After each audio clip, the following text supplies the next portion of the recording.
I'm Charles Crosby, Director of Communications at Plowshares, and your host of this episode of Nuclear Report. This Nuclear Report comes to you from San Francisco, California, and we're bringing you the latest in nuclear news. Because one nuclear weapon anywhere impacts us everywhere. We'll provide you with the latest information so you're always up to date. This episode of Nuclear Report will be discussing a tragic milestone, the 2-year anniversary of Russia's invasion of Ukraine.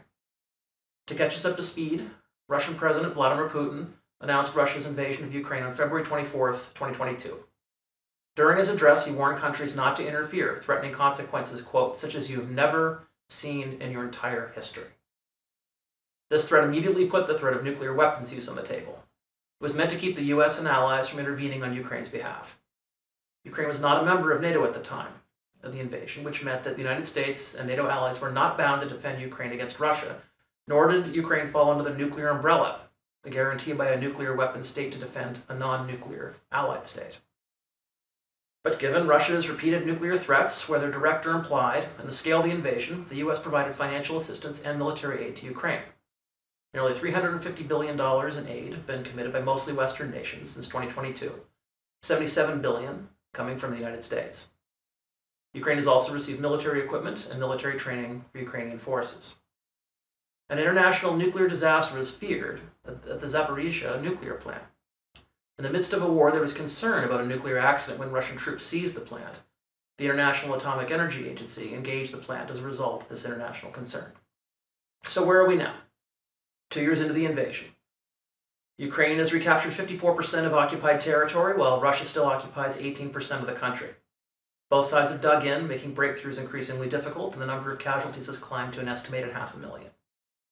Nearly 3.7 million have been displaced within the country. More than 6 million refugees from Ukraine have been recorded globally, and nearly 15 million people are in need of humanitarian assistance. But now American aid for Ukraine is in real question, as U.S. politicians led by Republicans in the House of Representatives question the investment, although for now there is bipartisan support for additional Ukraine aid in the Senate.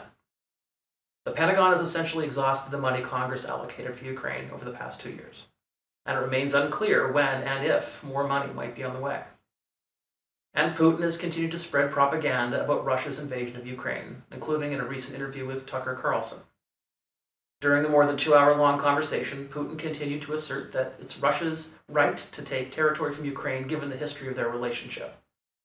Putin claimed that the war in Ukraine remains an act of self-defense on Russia's part. He also repeatedly criticized the US and its leader over their pledged financial support for Ukraine, and referred to efforts to continue funding Ukraine's war efforts in Congress as, quote, a provocation, and a cheap provocation at that. And this comes as former US President Donald Trump, who is the Republican presidential frontrunner, recently said that Russia should be able to do, quote, whatever the hell they want, unquote, to NATO members who do not meet their defense spending targets.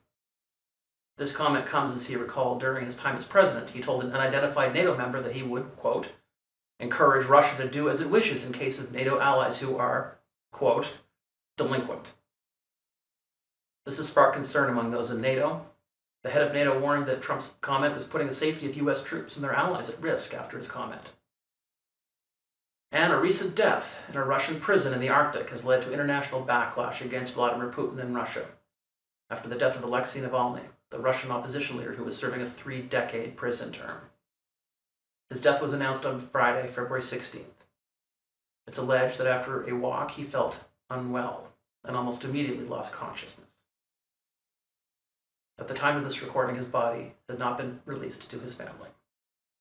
Given all this, the direction of the war in Ukraine remains as unclear as it did 2 years ago, and no end appears in sight as Western nations struggle to maintain support of this beleaguered nation.